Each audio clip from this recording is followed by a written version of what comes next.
आज की इस वीडियो में हम आपको बताएंगे करंट कैरिंग सर्कुलर कॉइल के कारण उसकी अक्ष पर मैग्नेटिक फील्ड कैसे निकालते हैं। तो स्टार्ट करते हैं आज का वीडियो। तो मान लिया दोस्तों, हमारे पास ये कोई सर्कुलर कॉइल है, इस चीज़ को भूल जाइए, जिसमें कि एंटी क्लॉकवाइज डायरेक्शन में हमारी करंट फ्लो हो रही है। ठीक है, ये इसका सेंटर है और इसके परपेंडिकुलर ये इसकी अक्ष है। ठीक है, अगर हम इसे कॉपी पर ड्रॉ करें तो कुछ इस टाइप से इसका फिगर आता है, देखिए। ठीक है, ये इसकी अक्ष है। अब हमें इसकी अक्ष पर ही मैग्नेटिक फील्ड निकालना है, तो इसके लिए हमने क्या किया, इसके सेंटर O से x डिस्टेंस पर कोई पॉइंट P ले लिया जहाँ हमें मैग्नेटिक फील्ड निकालना है। तो दोस्तों, हमने आपको बताया था जब हम किसी लंबे वायर या फिर कोई प्लेट या फिर सर्कुलर वायर, इस टाइप के कोई भी एलिमेंट्स हों, उनका मैग्नेटिक फील्ड या फिर इलेक्ट्रिक फील्ड निकालते हैं तो हम क्या करते हैं, उसे छोटे छोटे टुकड़ों से मिलकर बना हुआ मानते हैं। ऐसा क्यों करते हैं? ऐसा इसलिए करते हैं कि अगर हम उसका एक टुकड़े का इलेक्ट्रिक फील्ड या फिर मैग्नेटिक फील्ड निकाल लें तो हम पूरे का निकाल सकते हैं with the help of integration.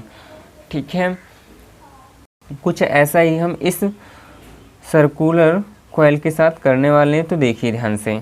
ठीक है, हमने क्या किया, ये जो सर्कुलर कॉइल है वो DL लंबाई के छोटे छोटे कंपोनेंट से मिलकर बनी हुई मान ली, जिसका एक कंपोनेंट ले लिया AB, इसकी लंबाई कितनी है DL। ठीक है, इसके कारण देखते हैं कि इस पॉइंट P पर कितना मैग्नेटिक फील्ड बन रहा है।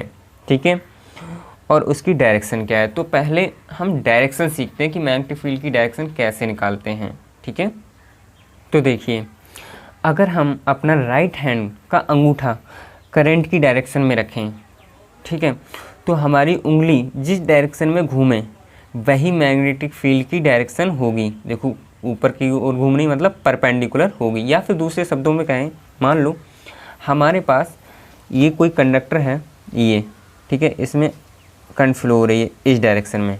ठीक है, और हमें इस पॉइंट P पर निकालना है मैग्नेटिक फील्ड की डायरेक्शन। ठीक है, तो कैसे निकालेंगे, देखिए, हमारा जो अंगूठा है वो तो करंट की डायरेक्शन में ही है और इस पॉइंट P पर निकालना है मैग्नेटिक फील्ड की डायरेक्शन।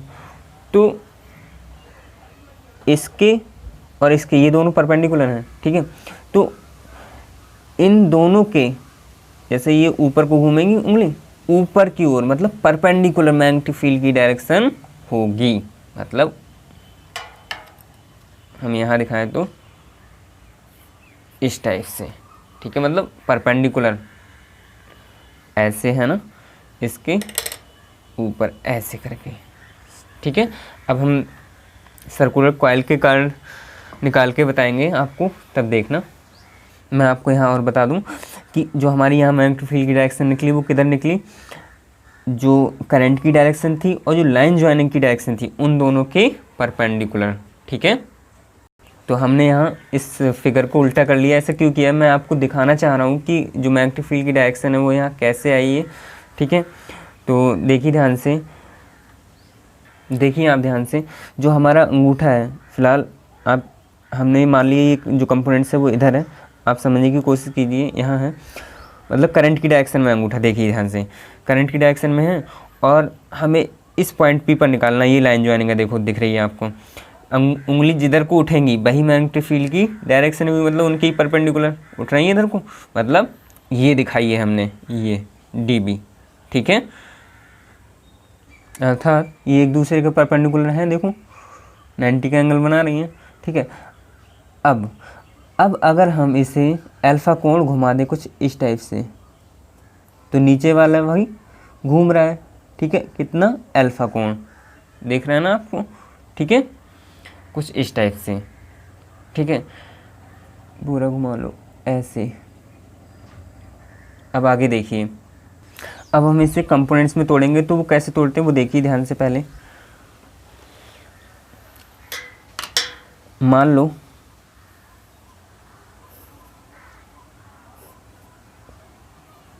ये कोई पॉइंट P है, यहाँ थीटा एंगल है और इसका मैग्नीट्यूड ये R है। ठीक है, हमें ये पॉइंट A मान लो। ठीक है, A से P ये कितना आएगा, ये आएगा R साइन थीटा। चाहो तो आप वैसे निकाल सकते हो, साइन थीटा बराबर लंब बटे कर्ण, ठीक है। और ये कितना आएगा आर कॉस थीटा, या फिर सिंपल कहें कि एंगल के सामने वाला कंपोनेंट साइन में आता है और जो आधार वाला कंपोनेंट है वो कॉज में आता है, ठीक है। और ये तो दोनों के साथ में आता है। कुछ इस टाइप से ही हम यहाँ कर रहे हैं। देखिए ये हमारा आधार वाला कंपोनेंट्स है, ठीक है, डी बी कॉस थीटा आ गया। और इसके इधर वाला कंपोनेंट्स ये कितना आएगा, ये डी बी साइन थीटा, ठीक है। अब थीटा ये अल्फ़ा है तो अल्फ़ा लगा दिया हमने, ये लिख दिया इधर, ठीक है। मतलब इसकी डायरेक्शन इधर कोई तो होगी, डी बी साइन अल्फ़ा, ठीक।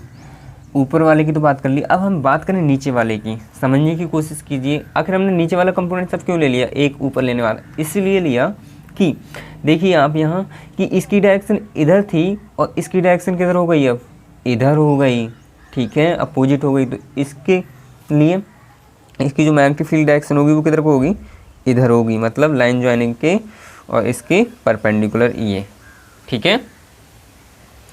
अब इसको भी कंपोनेंट्स में तोड़ लेते हैं।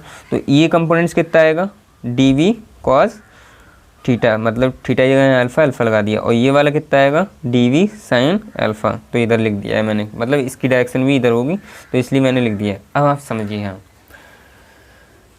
ये दोनों डी वी कॉज अल्फ़ा और ये डी वी कॉज अल्फ़ा दोनों डायरेक्शन में क्या हैं, अपोजिट हैं और बराबर मैग्नीट्यूड के हैं। क्योंकि भाई ये भी डी एल लंबाई का, ये भी डी एल लंबाई का है, ठीक है। इसके कारण मैग्नेटिक फील्ड ये कंपोनेंट्स अपोजिट डायरेक्शन में हैं, तो ये क्लियर है, एक दूसरे के इफेक्ट को क्या करेंगे, कैंसिल करेंगे, ठीक है। जबकि ये दोनों एक ही डायरेक्शन में, तो दोनों ऐड हो जाएंगे। आप समझने की कोशिश कीजिए, अगर मैं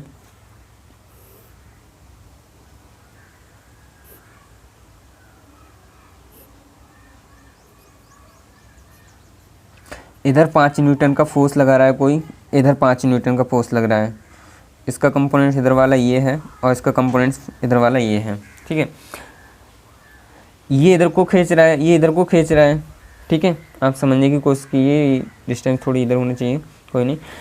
ये इधर खींच रहा है, ये इधर खींच रहा है, तो ये इधर उधर तो नहीं खींचना है। क्यों, क्योंकि इसका भी कंपोनेंट्स ये दोनों तो अपोजिट डायरेक्शन में हैं, जबकि इधर खींच जाएगा, इधर 10 न्यूटन से खींचेगा। क्यों, क्योंकि ये 5 मतलब ये जोड़ रहे हैं एक ही डायरेक्शन में ना, इसीलिए। ठीक इसी टाइप से कुछ यहाँ हो रहा है, ठीक है। तो अब देखते हैं इसका डेरिवेशन बहुत आसानी से सॉल्व करके। तो देखिए इसके कारण जो मैग्नेटिक फील्ड बनना था वो डी था, तो उसका मैग्नीट्यूड कितना है, बायो-सेवर्ट के नियम अनुसार कितना आएगा, डी बी, ठीक है, म्यू नॉट अपॉन 4 पाई, जितनी करंट फ्लो हो रही है और जितना आपने कंपोनेंट्स लिया है उसका मैग्नीट्यूड डी एल लिया है, ठीक है। और sine theta upon r square, ठीक है। साइन थीटा मतलब ये थीटा कहाँ से कहाँ तक लिया था, क्या कौन सा एंगल था, ये था जो हमारे कॉइल और उस पॉइंट को जहाँ हमें मैग्नेटिक फील्ड निकालना है उनके बीच का जो एंगल बन रहा था। जैसे अब आपको मैं यहाँ दिखा रहा हूँ, जैसे मान लो ये था, ठीक है, ये मेरी कॉइल थी, मैंने इधर तो इसे बेशक घुमा लिया, कितना भी घुमाया ऐसे, मगर इन दोनों के बीच का ये एंगल है, ये हमेशा ऐसे तो मैंने बेशक घुमा लिया, बट ऐसे ऐसे थोड़ी नहीं घुमा रहा हूँ ऊपर नीचे को, ये हमेशा 90 ही रहेगा, ठीक है। यही थीटा था उस समय तो, बट वो हमारा जनरल फार्मूला था, बट यहाँ हमारा ये 90 है। तो हम, और ये डिस्टेंस थी x, ठीक है, यहाँ हमने r मान लिए, ठीक है, तो हमने r लगा दिया। और थीटा बराबर अभी हमने कितना दिखाया था, यहाँ देखिए आप, ये 90 है, ठीक है। ये बेशक यहाँ वाला कम है, वो ये दिखा रहे हैं, बट ये देखेंगे आप, ये वाला ये 90 है, मतलब परपेंडिकुलर है ये। तो देखिए, ठीक है, आगे देखिए, इतना आगे थीटा जगह 90 लगा दिया। अब साइन 90 1 होता है, ठीक है, वो तो 1 से मल्टीप्लाई करोगे ये चीज़ इतनी आएगी। डी वी बराबर कितना आएगा, mu naught upon 4 pi i d l upon r square. ठीक है, हम आपको बता दें यहाँ, अब आप समझते होंगे यहाँ डी वी क्यों लिया, क्योंकि हमने भाई छोटी लंबाई ली थी, डी एल लंबाई ली थी, तो मैग्नेटिक फील्ड भी तो कम ही होगा। डी दिखाता है हमारी कम चीज़ के लिए दिखाता है, ठीक है, तो मैग्नेटिक फील्ड भी कम ही होगा, उसे डी वी लिख दिया। ठीक है, तो ये चीज़ आ गई हमारी, मतलब डी एल लंबाई के कारण जो मैग्नेटिक फील्ड बन रहा था वो इतना बन रहा है। अब हम पूरे का निकाल सकते हैं। अब पूरे के कारण कैसे निकाले, देखिए आप यहाँ, मतलब इसके हर ऐसी कंपोनेंट्स लोगे तो उनके सिर्फ साइन वाले घटक जुड़ रहे हैं, बाकी कॉज वाले सभी घटक क्या हो रहे हैं, कट रहे हैं। ठीक है, कैंसिल कर रहे हैं एक दूसरे के फैक्ट को। तो हम डायरेक्ट अब इंटीग्रेशन करके कैसे निकालते हैं, तो देखिए इसका इंटीग्रेशन कर देते हैं। ठीक है, इसका आंसर कितना आएगा, बी आएगा। ठीक है, इंटीग्रेशन अगर आपको करना नहीं आता वो ध्यान से आप देखिए, मैं आपको इसका फार्मूला बताता हूँ। एक्स की पावर एम डी एक्स, इसका इंटीग्रेशन करना है तो क्या होता है इसका फार्मूला, इस पावर में एक जोड़ दो और इस पावर को ही नीचे लिख दो। ठीक है, प्लस का कोई कांस्टेंट आता है, फ़िलहाल हमें यहाँ कोई कांस्टेंट ज़रूरत नहीं है। ठीक है, तो इस टाइप से अब हमारा यहाँ, और अगर यहाँ पावर कितनी है, ज़ीरो, जैसे यहाँ कुछ नहीं है तो 1 है। ठीक है, उस और हम 1 को कैसे लिख सकते हैं, b की पावर 0। ठीक है, अब b की पावर जब आप 0 लिखेंगे तो यहाँ n की जगह कितना हो गया, 0 0 लिखेंगे तो यहाँ भी 0। ठीक है, और जबकि यहाँ कितना होगा b। ठीक है, तो b की पावर 1 और यहाँ 0 और 1, मतलब कितना आएगा b, तो डायरेक्ट लिख दो यहाँ b। ठीक है, म्यू नॉट अपॉन 4 पाई, इसका वैल्यू निश्चित होता है, मतलब ये चीज़ कांस्टेंट होती है, तो इसे बाहर ले लिया। और हमारा जो लिमिट है इसकी वो कितनी है, 0 से 2 पाई a, मतलब इसकी पूरी, जिसे परिधि बोलते हैं, मतलब पूरी गोलाई कितनी है, 0 से कितनी है, 2 पाई a। ठीक है, लगा दिया। और आई भी कांस्टेंट है, आई थोड़ी नहीं चेंज हो रही है, और 1 अपॉन आर स्क्वायर, और कितना आएगा, 0 2 पाई ए डी एल।